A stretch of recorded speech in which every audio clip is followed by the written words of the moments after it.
Lamont works for the Chesapeake Bay Foundation and is their ag program manager.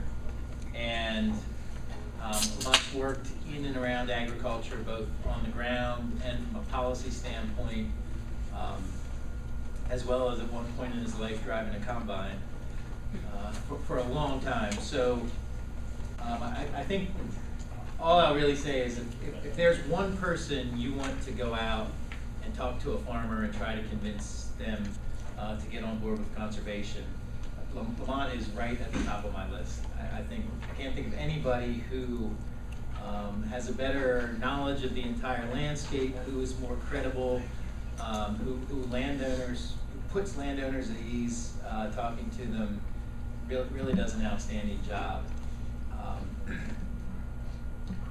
He probably owes me a beer for being nice to him.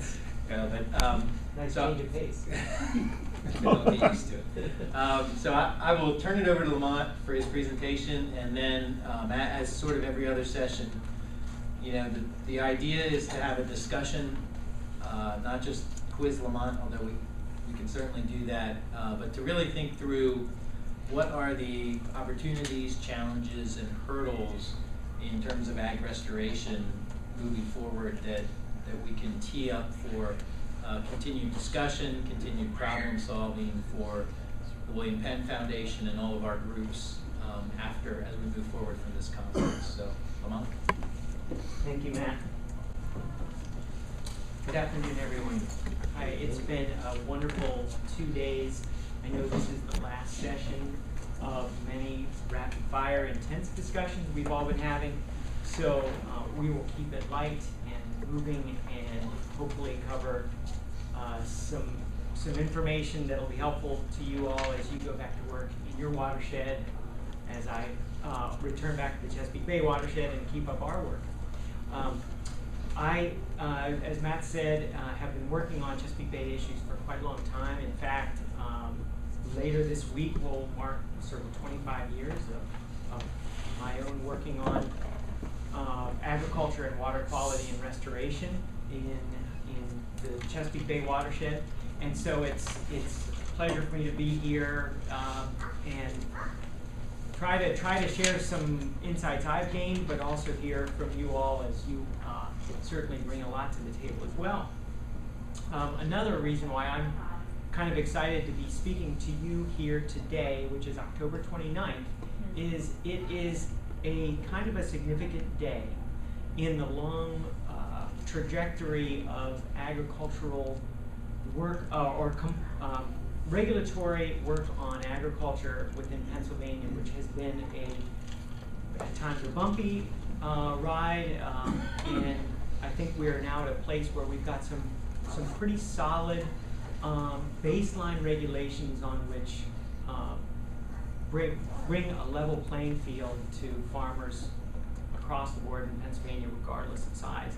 And October 29th is kind of a significant day in this trajectory that we've been working on. And so I brought some chocolate, a bag of chocolate, Hershey's Kisses, and it is dark chocolate, which shows my bias. And in addition to being a transfer of nutrients from our watershed over to yours, I'm going to hold this out as a door prize for anyone that can tell me what the significance of October 29th, 2013 is as it relates to the regulation of manure in Pennsylvania. Can anybody venture against why October 29th is important? And I'm going to give you some clues if there are no quick answers. Okay, the first clue is that this date appears in this document, which is DEP's Manure Management Manual. And this contains the basic manure management regulations that all farms, regardless of size, that have livestock or poultry, have to comply with. So even very small farms with a small number of animals are supposed to now be following this document, which was recently released a couple of years ago, but contains an important date. Is this the date you were born and fated to work on manure forever? It is not. No? Okay. No? Is this the day that they had to have their plan in place? Very close. Very close. You're on the right track. Let me give you a slide to get us closer to that. It's actually a component within the plan. So far, you're basically front runner for the chocolate. I will say this. Take a look at this slide. Take a look at this slide. This was taken, I believe, in Perry County by one of our staff people. What do you see here? Yeah. The cows have full access to the stream. Yeah, full access to the stream. So do they need buffer protection by the state? Close. Very close. You're almost there. This They're happy. It relates to this and this, the beginnings of what are called Pasture management? Yeah, but within pasture management, what we call these in Pennsylvania is animal concentration areas. Although there are better examples of it. Let me show you a few more. Animal concentration areas are places where animals congregate. They could be at the stream like we just saw, at gates where animals congregate, at feeders, watering stations, and they are something that many of us, including a lot of farmers who are as committed to water quality as we are, have been trying to deal with for years. So with all of these hints now, I'm going to go back to John. I'm going to give John one last shot at this. For all the John.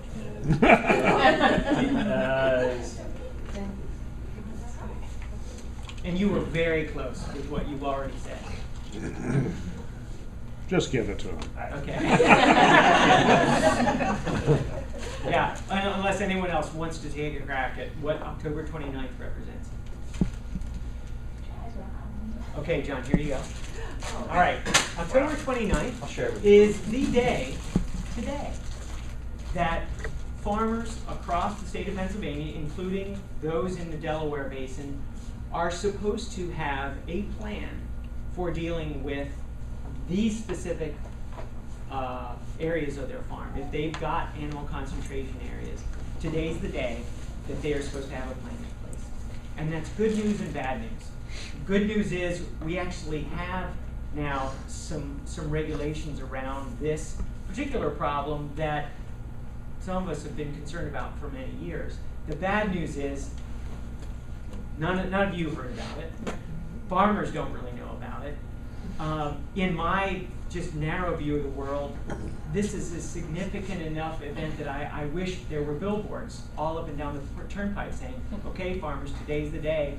You got to have your animal concentration area plans in, right? We're not going to get there. Who writes those plans? Well, what it says in here is that the farmer is supposed to be working with a conservation professional. So it could be a conservation district person, it could be NRCS, it could be a private consultant that's certified to develop not just plans to deal with this, but nutrient management plans, soil erosion plans, and so forth. What's the penalty for not having it by today? Well, they just have to have, yeah, good question. And that speaks to another challenge. This animal concentration area is just one aspect that's in here. We've got record keeping requirements, manure application requirements, manure storage requirements. And so this ACA issue is just one small piece of the puzzle. But there is good and bad news. Good news is we've got pretty solid baseline regulations in Pennsylvania that give us a good springboard to work with farmers on. On the other hand, we've got fairly low levels of awareness and compliance, not very good enforcement, and so we do have a ways to go. I thought it was interesting because this talk coincided with this date, but the more important issue here is that this ACA, or the beginnings of an ACA, you might have some people saying, no, you don't have an ACA here yet, but I think all of us have been driven down country roads where we've seen much worse examples of livestock impacts on streams. And this relates to restoration in a couple of ways. For one, farmers are going to solve these very concentrated areas of runoff to the stream because these ACAs are basically exposed soil mixed in with manure. oftentimes right near the stream, so pretty much direct discharge to the stream. We got to help them solve these problems along with many others. Typically, we're going to need fence, we're going to need perhaps reseeding, we're going to need alternative watering systems, and these are building blocks for restoration, particularly if we can get those fences actually back away from the creek, get trees planted in there. And so it does represent this particular deadline that I'm telling you about today is one more opportunity to be talking to farmers about restoration on their farms, because we can solve a regulatory issue for them while maybe also achieving some environmental objectives beyond simply cleaning up an eyesore. Yeah. You think that there's some farmer or nonprofit organic farm or something somewhere that's actually done their plan? Yeah. Well, DEP and in That you could actually like put out a news release, Oh, like yeah. Joe Blow actually did his plan. Look, everybody. That would be one way to go at the PR issue with this. And one thing I wanted to show you, and you can grab one of these before you leave. We have DEP and the State Conservation Commission and our Ag Ombudsman put together barn sheets, try to boil some of this regulatory stuff down to really basic stuff that farmers can read, maybe just tack on their barn door. And this issue of do farmers even know about some of these requirements was something all of us wanted to solve. And in yesterday's one of yesterday's sessions, we had a conservation district person talk about the very intensive outreach they're doing, 100 visits per year to farmers to basically inform them of these requirements. So anyway, I really wanted to use this as a springboard for our discussion because what I want to talk to you about today is how we have approached this issue of restoration and restoration on farms and tried to blend it with also agricultural best management practices. And I'm going to talk to you about a project that we recently completed where we've done that. So in the next few minutes, what I'm going to go over is I want to bring you some perspective from the Chesapeake Bay and talk a little bit about this Chesapeake Bay project and TMDL so that you can maybe see a future direction for the Delaware Basin. Review some of the challenges that we highlighted in yesterday's agriculture sessions that really inform this question about how do we work with farmers and work with farmers on restoration. And then, yeah, describe this project where we worked with farms on both agricultural best management practices like manure storage, roof runoff control, ACA cleanup, and riparian forested buffer restoration at the same time on the same farms. And we did it with a very underrepresented community within agriculture, and that being the plain farmers, Amish and Old Order Mennonite farmers, primarily Lancaster County and Chester County. So that, and then we can get into some discussion about where you all are working in your own watershed. So before I get into that, I would like to maybe see, or could we quickly go around and just say our names and just say if you work with agriculture, and if not, what sector you might work with. Okay, as we heard over lunchtime, and you've probably seen some version of this slide in other contexts, when we work in agriculture, we have the good fortune of working with a lot of very cost-effective opportunities compared to some other sectors. And again, seen this before, but stormwater over on the left offering some pretty costly solutions when it comes to nutrient reductions. There's a lot of other benefits, obviously, of working on stormwater, but in the Chesapeake Bay watershed, as I know in the Delaware, nutrients are a concern, and on a per pound basis, our agricultural best management practices are very cost effective.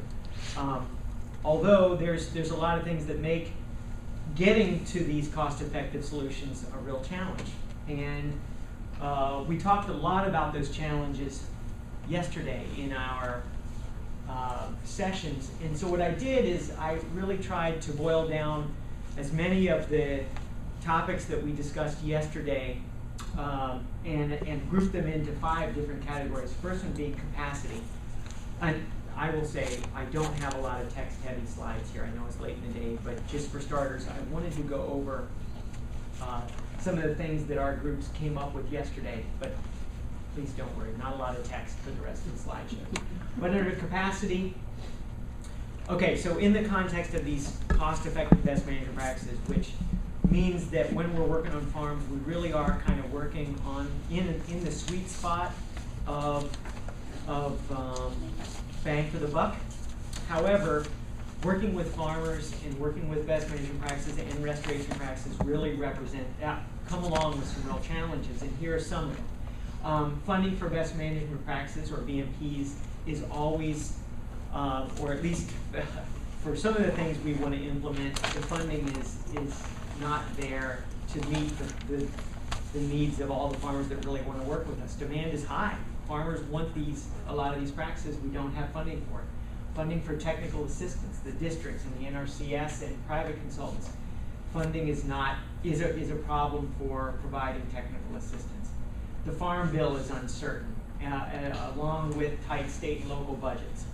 Staff turnover, local agencies can be an issue, so that farmers aren't seeing the same people come out to their farm on a year in, year out basis, but they're having to meet new people.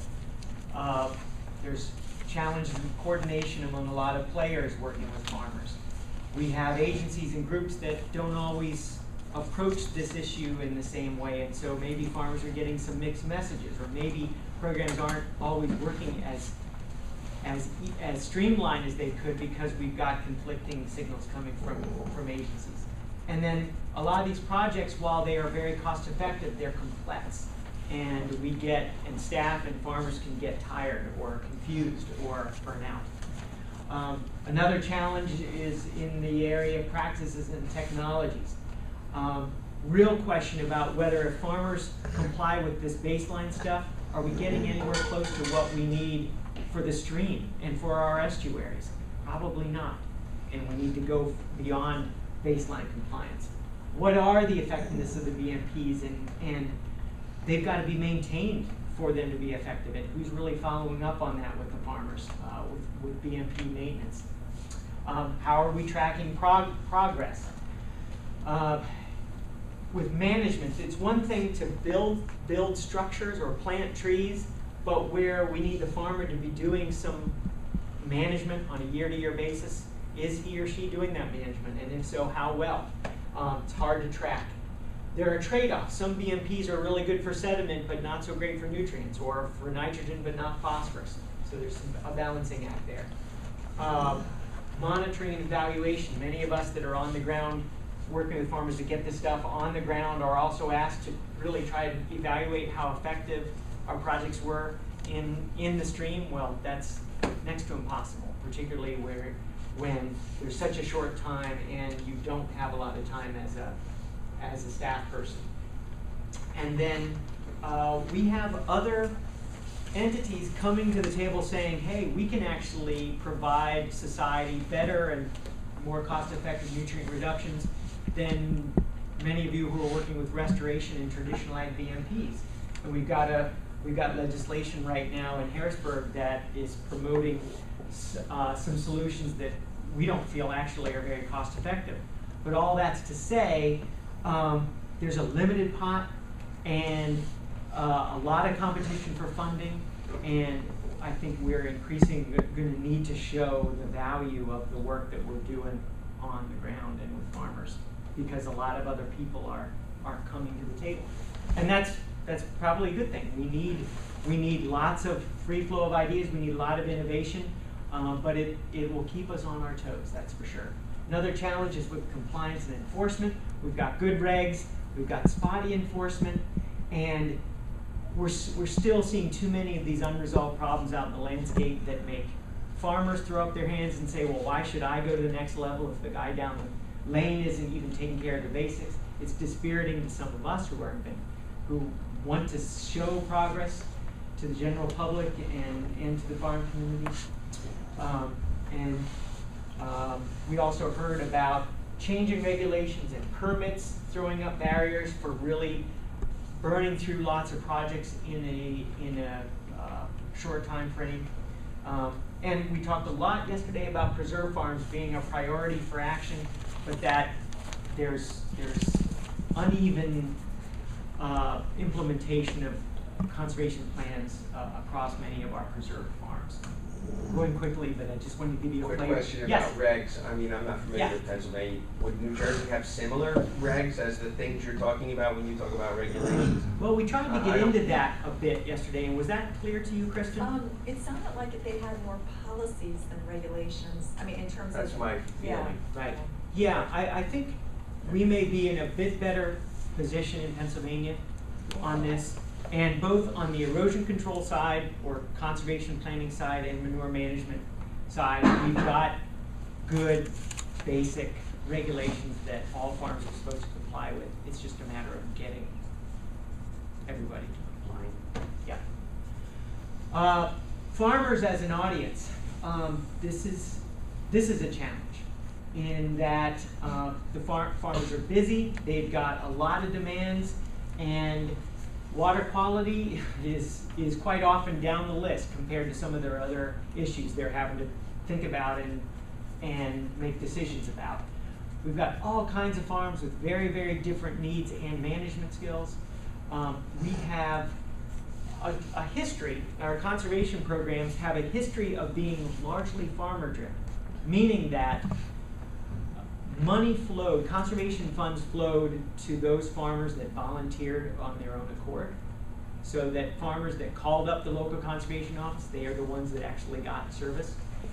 And there was a great deal of respect for letting the farmer sort of guide the priorities of how restoration and pollution control was done on the farms. And that's great in terms of having positive relations and positive discussions between government agencies and farmers, but we are at a point now where we've really got to deliver lots of restoration and water quality outcomes on farms, some of which may not be something that farmers really want to do. So, and I'll talk about how we wrestled with that in this project in Lancaster County. Renters and absentee landlords are an issue. We have many more Amish farms in Pennsylvania than we used to. They pose a problem. There's some And what's the suspicion. general reason that that's a problem over any other kind of farm? Well, they're just more closed to information. They're not on the internet. They're not typically taking government money. Some of the more conservative ones really don't want to work with outside groups at all. So they're somewhat more difficult to work with, and yet I think we've found that you can work with Amish farmers. And others have demonstrated that too. Messaging is really, really important. Lastly, there's some larger issues at work that we can't solve as on-the-ground practitioners. For example, the funding at the federal, state, and local level is a real question. Where are we going to be next year, 5 years from now, 10 years from now? The Farm Bill, for example, just is not encouraging, even though so much of what we do is based on strong Farm Bill funding. The question came up yesterday, why can't we just ask consumers to pay for this clean water effort on farms? And I think many of us who've been working on this for a while have seen that consumers are interested in animal welfare and hormones, antibiotic-free food, and all that. Water quality is not on their list when they go into the grocery store. That's been my experience and perspective. Our farmer that spoke yesterday felt the same way. There's been some national agricultural groups that have really been pushing back, at least on the Chesapeake Bay requirements. Can you expand on that a bit? Maybe we'll get to this in a bit. It's a big one. Maybe when we get at the Chesapeake Bay TMDL. Yeah, those are some big issues to get into. We'll go on here. Want to talk to you a bit about Chesapeake Bay Foundation and how we approach restoration. This is an outline of the Chesapeake Bay Watershed, and we have field staff that Stephanie supervises who work in these counties. And what these field staff do, and there are their names down there, and we've had field staff now for how many years, David? Starting in 2000. 2000. Field staff are out there working with landowners, primarily, well, rural landowners, not just farmers, but a lot of farmers, certainly. And primarily what these field staff do under Stephanie's supervision is to help these landowners enroll in the CREP program, Conservation Reserve Enhancement Program. And the Conservation Reserve Enhancement Program, in a nutshell, is a federal farm bill program that's administered by both the Farm Service Agency and NRCS that is a vehicle to implement forested buffers on streams throughout Pennsylvania. And as such, represents a huge resource to the goal of stream restoration. So as many of you maybe have experienced, funding is quite often a challenge when it comes to putting projects on the ground. CREP represents a long-standing farm bill program that has tens of millions of dollars waiting for Pennsylvanians to tap to plant trees, to build fence, to build livestock crossing, to implement improved watering systems for livestock to get them away from the creek, and it pays these landowners rent on the ground that they put into this restored stream buffer. The minimum width is 35 feet on each side of the stream, so we're getting at least enough of width that we can start calling it a buffer, a forested buffer. And again, it's giving the landowner a monetary reason to take this step. And so if there's one thing I would leave you with today, when you go back to your work in the Delaware Basin, is think about CREP as a potential engine for restoration that perhaps you can use in your home counties to really start to work on your streams in a pretty robust fashion. Anything you'd add to that, Stephanie? Just the clarification that the Delaware Basin doesn't have CREP yet. It looks likely that will happen soon, and probably Dave and Matt would know more about that, but there's just different nuances for what's available to farmers. Right. Yeah, and anywhere in the nation, there's a program called Continuous Sign-Up Conservation Reserve Program that'll pay rent on the land, cost share on the fences. It's not as rich as CREP. The incentives are not as high, but it's there. It's available nationally. So it's in the Delaware right now. And most of the counties, there's only 8 counties that have no overlap at all into the Chesapeake Bay CREP. If, like, Carbon County has 2% of its land area in the Bay Watershed, all of Carbon County is eligible for the Chesapeake Bay CREP with all its bells and whistles and incentives. So there's only about 8 counties with no portion in the Susquehanna drainage that you can turn to continuous sign-up CRP right now. And then hopefully very, very soon, the Delaware CREP is up and running. New Jersey doesn't. And New Jersey doesn't.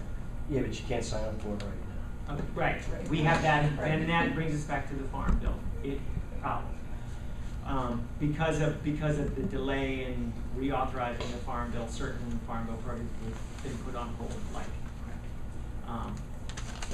I have a question. Yeah. When things were going smooth and you signed people up, were you getting a good response in that they were willing to do it and give up the production areas? Because Jersey, it's almost non-existent. You can't. I mean, we have such a small land base to begin with. Right. That to ask somebody to give up that production area, they tell you to go jump in the lake. I mean, Yep. literally, I will say in the earlier years of CREP, enrollments were much stronger than they are today.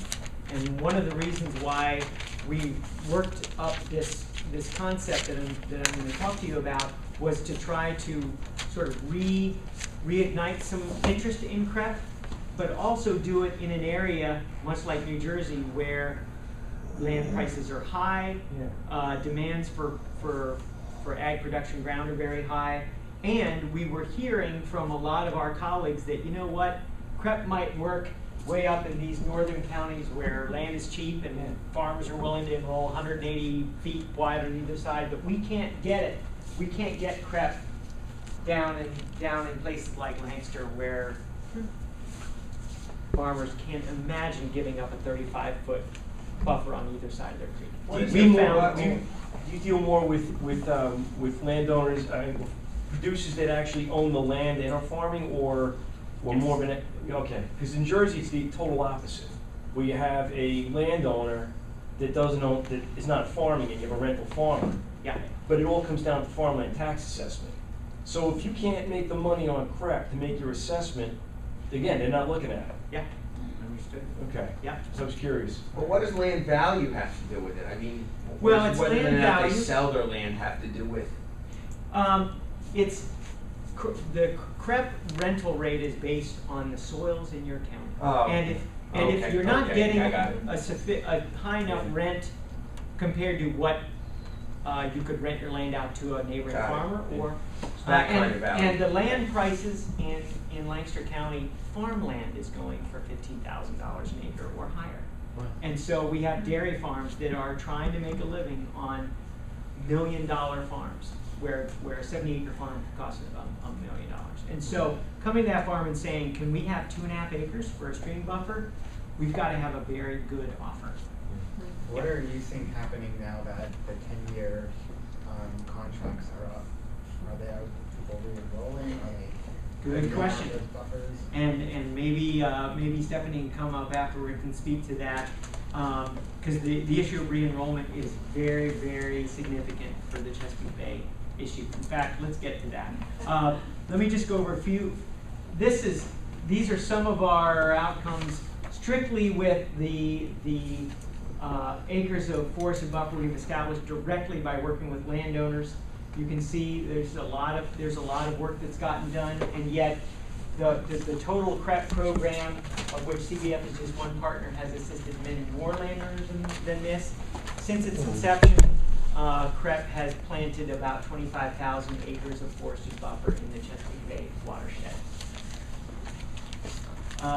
This gives you a sense. I'm not going to get it deeply into the Chesapeake Bay issue, but I wanted to give you a sense of the history about how much effort has gone into trying to get the states around the Chesapeake Bay to come up with pollution reduction plans that are actually going to save the bay. And we've gone through many, many iterations, many missed deadlines, but we are now working under a Chesapeake Bay-wide TMDL, which is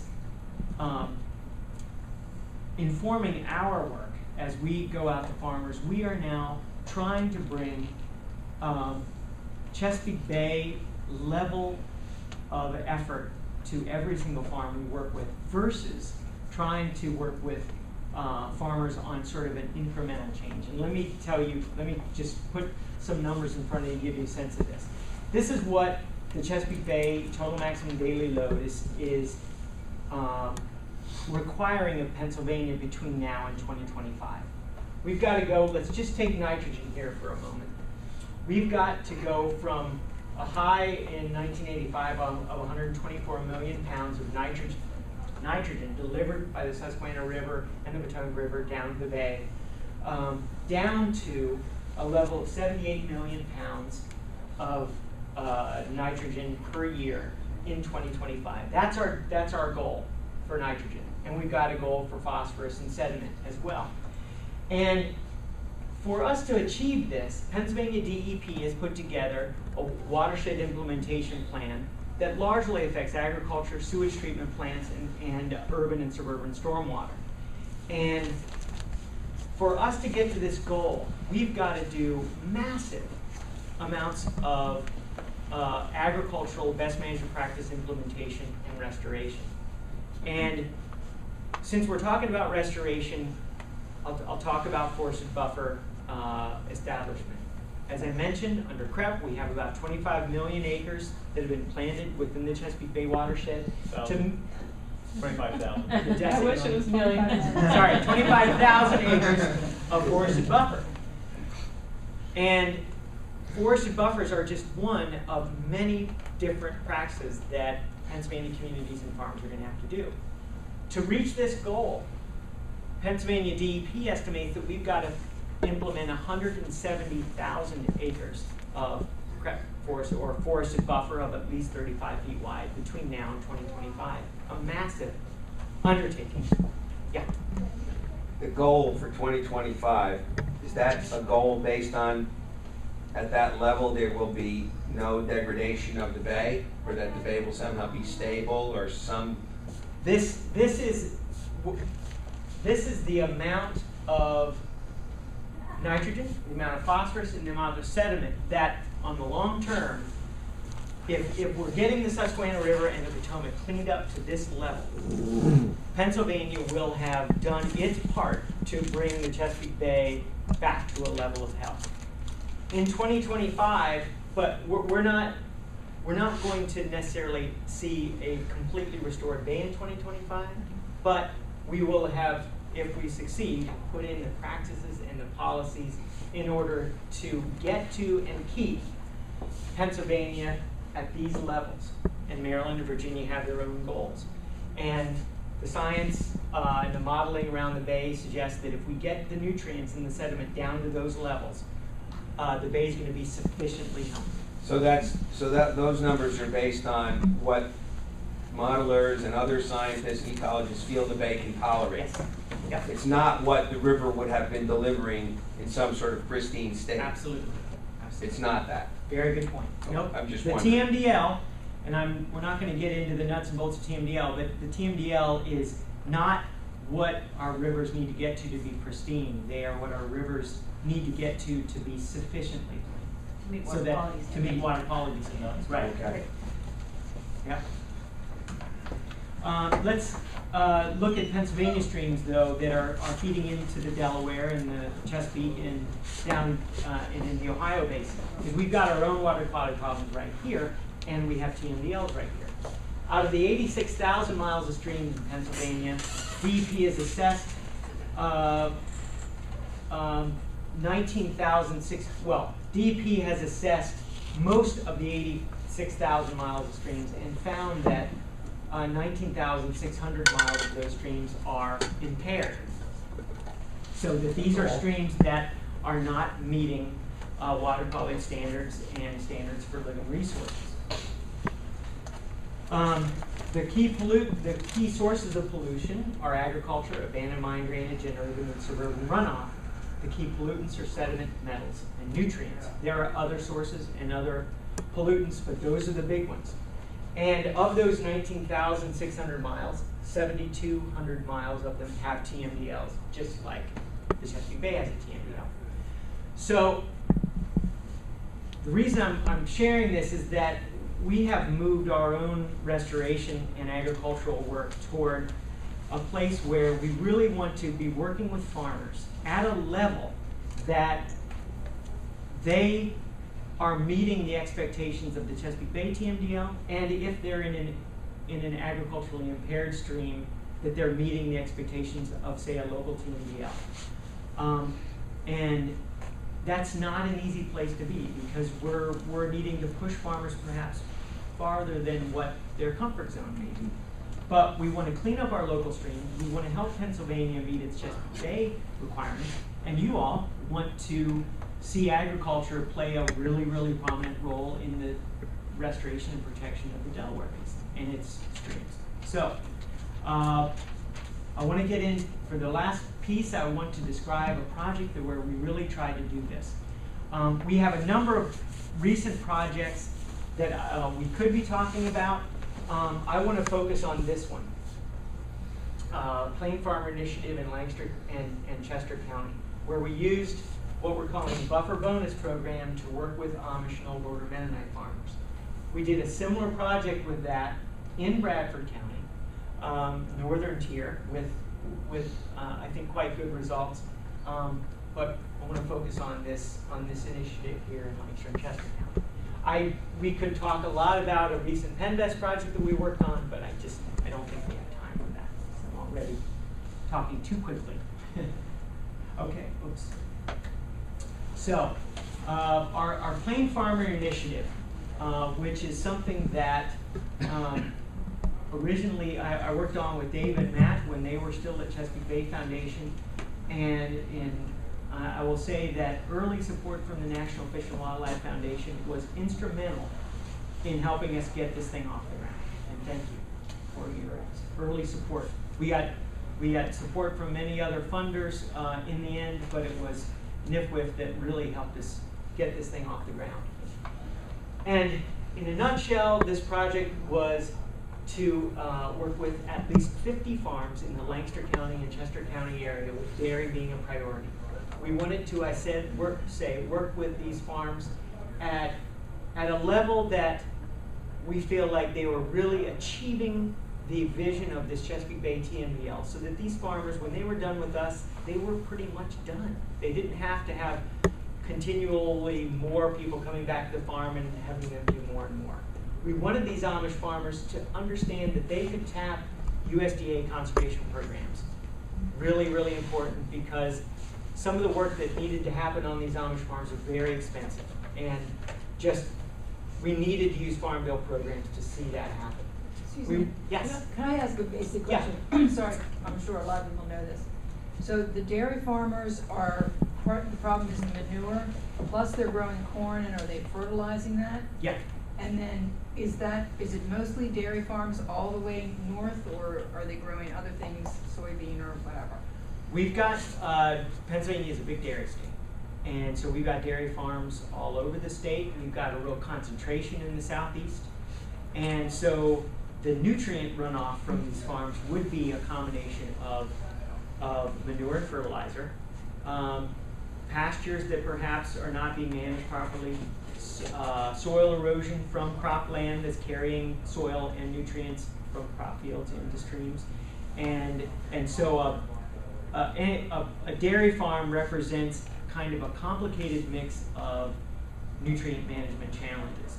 And so we wanted to work with these farmers to not only take care of a lot of these runoff issues and nutrient and manure management issues, but at the same time implement forest buffers on these farms, these land-type small dairy farms, instead of simply fencing those cattle out of the stream.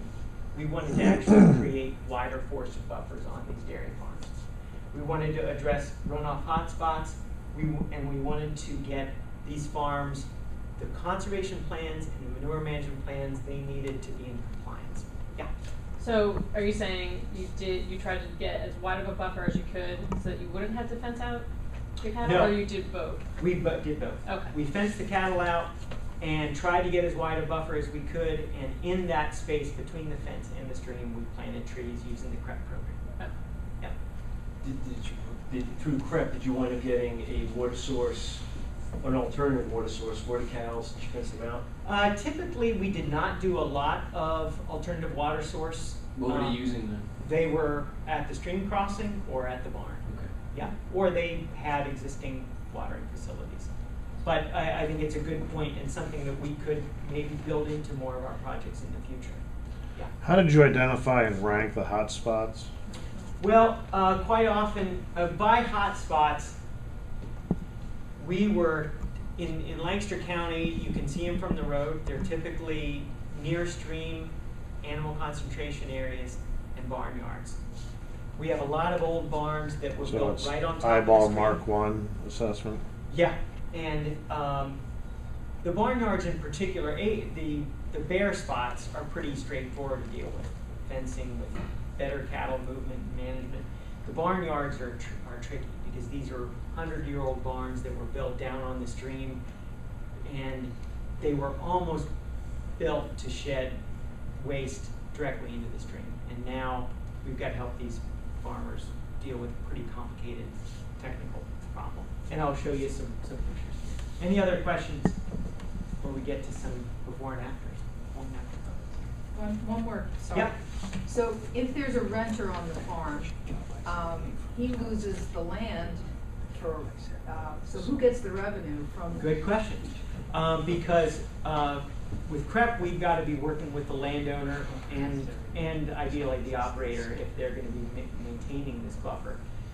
In the Amish context, it was usually a father and son, and so it In most cases, we were working with farms where they own the land. I would say in maybe 15% of our projects, Dad owned the farm, son was renting, and they both had to agree to do this project and enroll in CREP. Does that make sense? Yeah. But where you have a rental situation, it does make for a more challenging conversation when you're talking about CREP and any other conservation projects. At the core of this project was what we call our buffer bonus. We have CREP, we have the Farm Bill conservation programs to pay for manure storages and all that. But we knew we were dealing with a group of farmers that were suspicious of government and land tight. They have lots of cows on limited acreage, small pastures, and here we are coming out to them and saying, can you give up this 2, 3, 5 acres along your stream for us to build a forested buffer while we're doing all this other ag conservation work? And so what we did is we came up with this concept of buffer bonus, which was with funding that we got from NIFWIF and other funders, we were able to offer these farms up to $4,000 per acre. For every acre that they put into the forested buffer, they earned $4,000 in the form of a voucher that we then held for that farmer. But this voucher wasn't for a new buggy, it wasn't spending money. This voucher was to be spent on other best management practices on the farm, okay? Does everyone understand that basic concept? So we were adding a sweetener on top of the CREP program because we felt like in this really, it was a challenging geography and community we were working in. We felt like this, and they could earn up to $20,000 per farm. Is there a minimum that you would? We entered farms with as little as half an acre of buffer. So they earned $2,000 in this buffer bonus. So they enrolled half an acre in CREP, they got $2,000 from us, and we figured out a good way to spend Did you have a minimum width? 35 feet minimum width on each side. So was what they got from CREP also, did it go into the voucher or just No. the amount that was CREP, the bonus? The bonus was the voucher Okay, from us. right. They got CREP For whatever. to build the buffer and for the rental, and more importantly, perhaps, well, as importantly as CREP and our voucher, we also wanted to see them apply for funding from USDA or some other entity like Penn for perhaps the big chunk of money that was necessary to actually do the manure storage, to clean up the barnyard, to build field practices. In some cases, those best management practices amounted to $100,000 or $150,000. We really wanted to use this program to leverage other programs so that when all was said and done, we had a complete farm project done on these dairy farms. How was the money dispersed then? So you're holding a voucher, Yeah. farm comes back and says, you know what, I want to do, I don't know, some manure storage. It's going to cost $20,000. I'm going to apply for equip to get that. Right. And then the bill comes. Are you paying the contractor to do it, or you're handing over the $4,000 to the farmer to take care of that? So it works almost like you're granting the farmer that money, right? Right. We held. Say the farmer earned $16,000 in this voucher, right? We held that $16,000 in that farmer's name until all their farm projects matured. They got through equip, they got construction to happen, they got bills in, and then they had to submit all of their bills to us, their invoices. And we had to find out. So they paid for it up front already. Yeah. Oh, so you're reimbursing. Reimbursing. So it's just like the NRCS program in a Yeah, way. exactly. And we had to. They could not earn more than 100% of the cost of the practice, right? We didn't want, and so we needed enough paperwork from the farmer to verify that they still had out-of-pocket costs that exceeded their voucher. So, but the farmer's still outlaying the money for reimbursement. Yeah. So, okay. But I Because mean, always in found many that was cases. one of the problems that we were having when you enrolled people into the program with that reimbursement. A lot of times they didn't have that kind of money to upfront, especially with a manure management program or anything like that, or fencing, that's a lot of money, that they would either not go through with the program because where was the money coming from, or it would take them so long to get the project completed that the construction costs would go up over that time frame, and then the next thing you know, they're having a lot more money to lay out, and then it didn't become cost effective, and they would never look at another program again. One of the good things about working in Lancaster County is that we've got excellent staff in the district, excellent staff at NRCS, and excellent well, let me show you some of the partners here. Oops. Well, yeah, I mean, how did you work with them? We worked, Chesapeake Bay Foundation was just one piece of this project.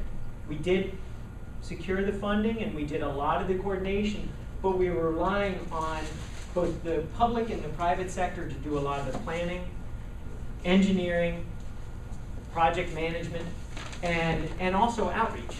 So we got out to a lot of farmers, but we were also counting on these partners to also bring Amish and Mennonite farmers into the mix.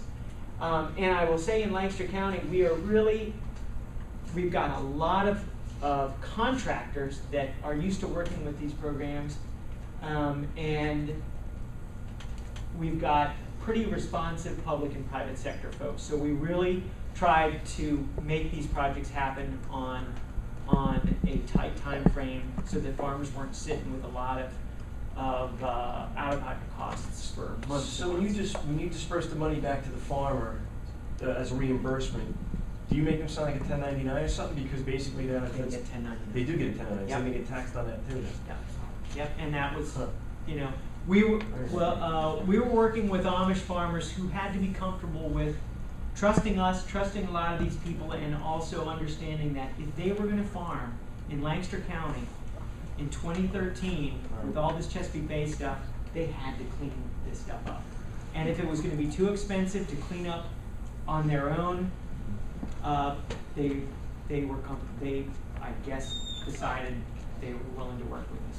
We had What's a the good response. motivation for the farmer other than the common good? Well, farmers don't like to farm in this kind of condition any more than we like to see it from the road. It's not good for the cows. It's a mess in the milking parlor. So they want to have as clean a farm as they can. At the same time, they're also knowing that this is a major liability, a legal liability for them. This farmer, his stream is right down along here, all right? This barnyard is a big ACA, that animal concentration area, that's out of compliance. And with more and more attention on Lancaster County, these farms were feeling like, now is the time. I have got to fix this stuff up. Lamont, what formula did you use to determine the amount of the bonus payment, and who is eligible for the bonus program? David, do you want to talk a bit about the formula? Steph, you can talk. The general guidance that CBF has used to set the voucher rate, because it varies. We essentially did 10 times the CREP rental rate, sort of weighted towards the higher on the average for that. So in Lancaster County, it was $4,000 an acre, and in Bradford County, it was $1,200. So really different CREP rental rate scenarios. But was that the only factor used was the CREP rental rate and your multiplier? Right. Okay. Yeah. The CREP rate is based on market values, or? It's based on your soil type. Okay. So for Lancaster County, they have really good ag soils with higher rental rates. Right. And we're now at a stage where Stephanie is putting together a similar buffer bonus program for other parts of the watershed and needing to set these voucher rates in a way that is fair to these various landowners that are having wildly different real estate values and rental rates. Can I ask a question? Yeah. I mean, have you played around with finding out whether there's a sweet spot on their willingness to play or not based on that rental rate? And I mean, like, is there a way for you to say, when the corn prices are higher, it goes to here, when they're lower, it goes to here, so that there's kind of a, or does that make it even messier? When the field staff. Sounds goes like an under interesting it. math problem. Yeah. It's variable. I mean, Put a gun to somebody's head, one of the two. I mean, I think the nice thing about tying it to the soil rental rates is something that's more stable, and when commodity prices fluctuate like that, I mean, I think surely if we offered a higher rental rate or a higher voucher rate, they would take it. Well, kind of goes to the question of what happens when they come out because of corn prices, right?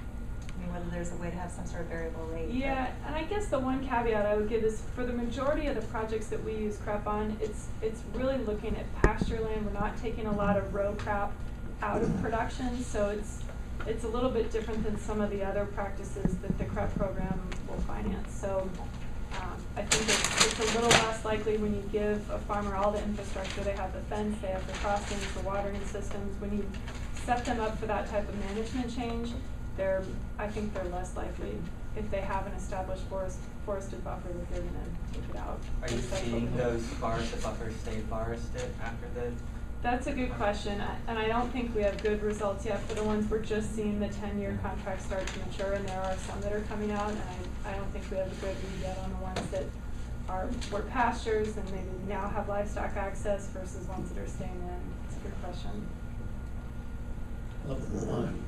Steph raised a really important issue that this is not just a buffer or just a barnyard. I mean, the discussion here you're having with people is really, you're having a big farm management discussion with them. If you're talking about compliance and conservation plans and nutrient management planning and buffers, I mean, this is forcing them to think about the mechanics of farm, or the process of farming,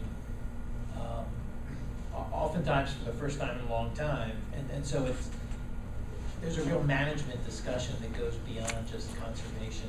Yeah. It's part of this, Yeah. certainly part of their thinking as well. Yeah. And I will say that, you know, when we started talking with farmers like this one about why he should give up 35 feet on this side, 35 feet on that side, and to plant trees in here, which is a very foreign concept. This is the way most of Lancaster County looks, right like this. And I don't need to get into the science of why forested buffers are so important, but let's just all understand that Lancaster County has a huge water quality problem on its hands. And we can do all kinds of stuff on this farm up here to reduce runoff to the stream, but we've got to, in addition to that, create the environment in which this stream is going to return to a much more natural state to not only help the buffer filter the runoff before it gets to the stream to keep the bad stuff out, but become a more naturally functioning stream so that it in itself starts to process some of this, particularly nitrogen, out of the system before it moves its way downstream to the bay. So I would talk to this farmer. Many of these farmers, I think, needed to hear why the trees are important. It wasn't just a matter of the money, and it wasn't just a matter of fixing some of these other things that are more on their minds than the stream might be, but many of them really wanted to hear why Chesapeake Bay Foundation and all of these partners were making such a big deal out of getting this buffer in place. And I think it made a difference to them to understand the ecological reasons for getting the buffer. So this is what this one farm on an unnamed trip in Mill Creek looked like. And afterwards, you can see we've got fence in place, we've got the tree tubes that's got good herbicide spray circles around these tubes to keep the weeds and the voles down. Meanwhile, we're working up at the barn to deal with some barnyard issues. This is a farm that had a very, very big project, had multiple structural and manure management issues. This barnyard here, the stream is just literally 50 feet or so down from what you're seeing here. And after the project, he had manure storage large enough to not only deal with all of his cows, but also for the stormwater, collecting the stormwater that was contaminated with manure to see that it is held here and be spread on the fields instead of getting down in the creek. This is the same farm. This is the stream, you can't really see it, but this is the stream flowing right beside this uncontrolled barnyard. The cattle and the horses are in here, the stream is beat up, there's no vegetation. After the project, same farm, same spot in the stream, we've got an improved crossing for the livestock, so they're only crossing in this one place, and we've got a new forest underway within this channel. And just on Friday, the human touch is important in this. Just Friday, we took this farmer that I was just showing you his farm down on the bay on Friday fishing. Unfortunately, we didn't do so well, but they had a really good time. We're trying to connect these Amish farmers to this resource that is really actually very close to the Chesapeake Bay. Many of them have never gotten down to it.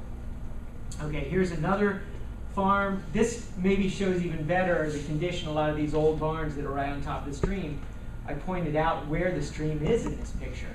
So you can imagine the runoff that would be getting down to that creek from the barnyard. This is what it looks like afterwards.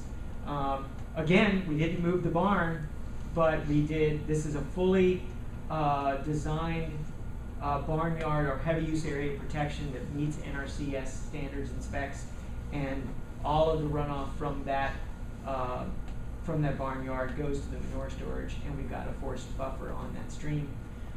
Here's another barnyard, and not only is it draining directly toward the creek, but the roofs all around are unimproved. And after the fact, we've got curbs to prevent runoff from the barnyard to the creek. We also have all of the rainwater that's hitting that roof that is clean water captured and redirected away from that barnyard, because we're just keeping that clean water clean and getting it to the creek. And that not only the manure from the cows, but the runoff from the barnyard is contained in the manure storage system. This is a site, another Amish farm, where he's getting planted this month, or I should say in November. And one thing I wanted to point out here is that 20, 30 years from now, when these trees on this site are getting mature, shading out this grass, hopefully this stream channel is going to be wider and shallower, providing more surface area for this stream to work on those contaminants and get them out of the system. We want, too many of our streams in Lancaster County are these narrow, incised channels that are providing absolutely no habitat or very little habitat value and very little water quality treatment. We need trees, shade, and wider banks on this stream. And we're going to get there with the buffer. So project results. Question. Yeah. So if that stream widens, I mean, all that sediment's going to go downstream. And get it will create salt marsh. No. It's gonna carve here, and it's gonna get deposited downstream. Okay. So much of that sediment is going to stay within the nearby the stream channel. Nearby, it's not going to go clog a higher order tributary. That's was my concern. This is an issue that we could dedicate an entirely another session to. We did. You just weren't here. Oh, okay. Yeah. Our approach to this is not. Our approach is to build the buffer and let nature over time let the stream get reestablished to. Yeah. So in that case, yeah. How close to the edge are you planting the trees? Stephanie, how close to the edge? Maybe 10 feet. The question was the layout of the tree planting. Yeah, I mean, some of them are with 10 feet at the top of the bank, and ultimately you're probably going to, I mean, Burn, Sweeney, and Stroud would say you're going to lose some of those trees over time. And I think part of that, it's not just, it's the farm management change, and it's talking to the farmers, just what Melinda Daniels was talking about, that rivers move, and you may lose some of these trees over time, and just getting them comfortable with the fact that, you know, rivers are dynamic and they're going to adjust themselves. So one of the things that, yeah, I try to tell these guys, I want you to, over time, not have to worry about the stream anymore. Have a wide enough buffer that you're not worried about your fences, you're not worried about your cows getting into the creek, and you can just let the stream go. and find its own way. I will say that in the end, we got plenty of these Amish farmers that didn't stop at 35 feet. They went out 50 feet in some cases. So this work's been being done for a long time, hasn't it? Well, CREP has been underway No, I for a while. just mean reestablishing ditches on farms and putting streams back. I mean, because I remember Jim Carr from University of Illinois giving a talk about this at Rutgers in about 1979. So there might be some places in Illinois that Jim Carr worked on that you can go see what happened. How many years is that? 89, 99, that's 35 years later. Yeah. It might be interesting to get pictures of the streams that were Just channelized for- ditches on prairie farms in Illinois that were unstraightened 35 years ago. University of Illinois? Yeah, Jim Carr, K-A-R-R. That's a great idea. Just to wrap things up here, here's the results of this project, and I should say we started this in 2009, so we've been working at this for the last 4 years. We wanted to get at least 50 cooperators. We got 60, and we continue to get more because we have one last bit of funding that we're using. We'll probably get another 10 farms in this, all Amish. All of these farms got conservation plans and manure management plans. Through working with all these farms, we implemented at least 367 ag DMPs. That number keeps growing. Not all those farms had streams, but all the farms that have streams, we've got buffers on those farms, and so we have 47 farms with forestry buffers at least 35 feet wide. And just as important in all of this, we have a lot of Amish farms now in their communities that are demonstrating that it's okay to work with government, and they still are in control of their farms even though they got all these conservation plans and the cost share from government. Because one of our objectives here was to make it clear to the Amish and Old Order Mennonite communities that they can do some things on their own on a voluntary basis, but some of these more expensive things are really going to take outside money unless they've got deep pockets. And we can tap private sources of money to the extent we're able, but that will dry up well before we deal with all the needs on our farms. And this is why we need them to be looking at the Farm Bill programs and other programs like Invest.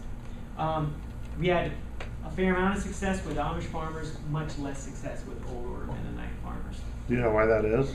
They're related to us. Yeah, it's that's a thesis there for a dissertation. I think the short answer to that is that, and there would be plenty of Amish farmers in Lancaster County that would not work with us. Perhaps even the majority of them, I'm not sure.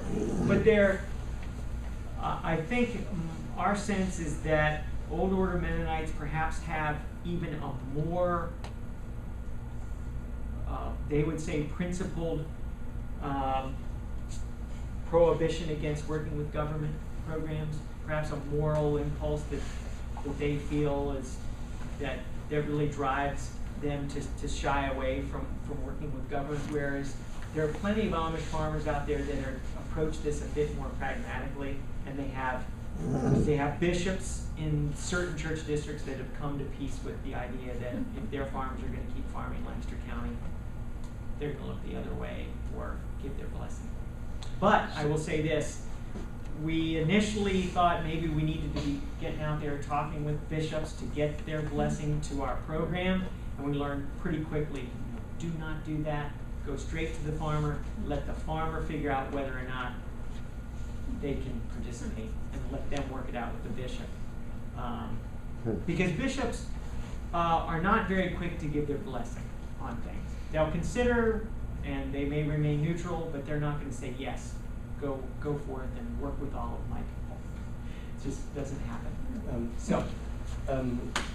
Does it not happen that they, as a community, come together and decide on certain practices? Yeah. And I mean, isn't that an opportunity? Wouldn't there be an opportunity to say these are good practices? They are totally consistent with your beliefs and with your goals. The bishops have meetings where they come together and consider issues of faith and doctrine. I think it would be unlikely for, and those bishops are coming together from a wide range of liberal versus conservative views in these different church districts. And I think we would not see a positive outcome if we really push them to give us a decision, have the bishops render a decision whether or not USDA Farm Bill programs are acceptable for all their farms. I'm afraid we get the wrong answer and we get a shut door. Whereas working one-on-one with farmers and letting them kind of sort it out, we learned fairly quickly what parts of Lancaster County had church districts that were a lot easier to work with than other parts of the county. We just did a lot of outreach and then basically let the farmers call us. Or contact the other partners we're working with. So they found us versus us really making a lot of cold calls. We didn't do a lot of cold calls, but we did a lot of meetings and then let them come to us. The farms that you guys enrolled into something like this, would Chesapeake Bay Foundation go back to help them maintain those tree tubes, or do you guys do an annual inspection on them? How does that work? Good question. When we sign them up for buffer bonus and for the CREP program, we really spend a lot of time talking about maintenance and how if they don't do maintenance consistently in those early years, years 1 through 4, really, they may be left with a real problem, an unsightly buffer, and one that's out of compliance with their CREP contract. So we go through in great detail what maintenance steps are going to be required, everything from spraying herbicide around the tubes in the first 3 years, mowing, tree tube maintenance, noxious weed control with spot spraying, and we ask them to identify who is going to pay for that operation and who's going to do it. And in many cases it's the cooperator, but in some cases they're paying a contractor to do that maintenance. How do you enforce that? Do you hold back the buffer bonus payment until someone, or do you give it in increments for the first 3 years to make sure that they do it? No? It would be maybe nice to have that leverage over them, but the grants that we're working under are too short to be able to do that. And in many cases, the voucher is really more tied to the best management practice projects versus the CREP buffer. But the field staff are making compliance visits, so they're going back out to these buffers and checking to see that the maintenance is getting done. Is there the mortality on the trees and shrubs that are getting put in yearly? Do you have to replace them? Is there you need an 85% survival rate? 70% survival rate. 70% to be in compliance with the CREP buffer. And where the farmer is showing us goodwill and solid maintenance and still having mortality, we are typically circling back to them and bringing them more trees that we can, inexpensive trees to replace those, where we can. Are you paying for those trees, or are you going through other sources, like partners in Fish and Wildlife or whatever? In one case, it's Arbor Day Foundation. Okay. Yeah. But we do want to see the maintenance happening up front. There's an interesting model